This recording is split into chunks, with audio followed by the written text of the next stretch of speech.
Balik-balikon magyud na sulti ikining ato ang programa karon ay ni kabuhayan in partnership of San Miguel Corporation. Asa man taga San Miguel? Ma'am, kabaw ka naghimo ba ta professional sa akong mga iyaan no? Kana San Miguel, kaya ako lalo San Miguel niya tanto trabaho. Kaya ihang gusto iya ko pa San Miguel, oy, palsa ko ko niyo ang koko. Kakoy microphone ng atong alsahon. Oh, watay games? Ah, yan na lang ko tawag games. Ha? Ha? Oh. Bitaw. Unya na lang ko niya ikaw pa panas bais. Ikaw pa mabais, ikaw po sunod na sultihin, ikaw pa panas bais. Ha?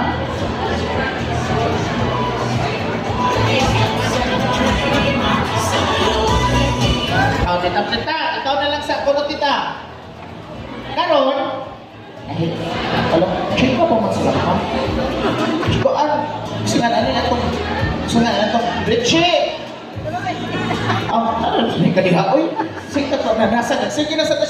Kanis Richie, muna ang ang staff nga, tibuok event gina siya magsiksuwat. Sa kasuwaton na niya. Nga mo na gina yung trabaho. Dito mas buhol. Wala ka mo magsinuwat niya, Richie.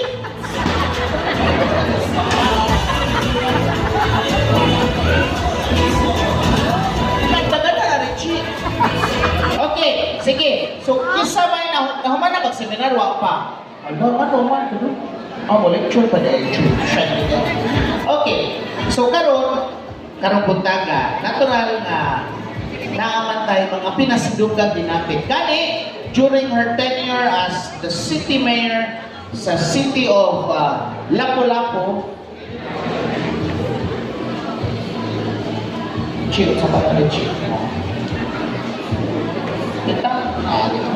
Okay, sige. During her tenure as Lapu-Lapu city mayor, gani, ngayon lang tao ka may few words. No? That during her time as Lapu-Lapu City Mayor, nindot ang pagpadagan sa city of Lapu-Lapu. In fact, named as the historic city of the Philippines. Atong tagaang masipang papa, former congresswoman and former Lapu-Lapu City Mayor, Paz Ranasa.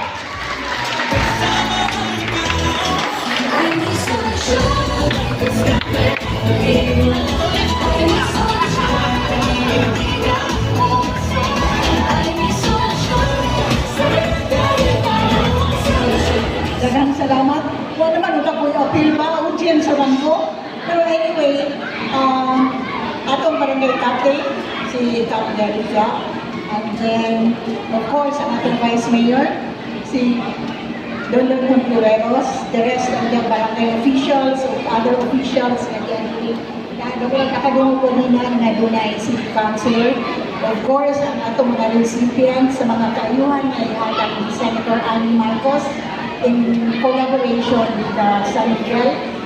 Dako kayo na itong pasalamat with Senator Amy Marcos sa iyang panghatag karon together sa tabang sa San Miguel.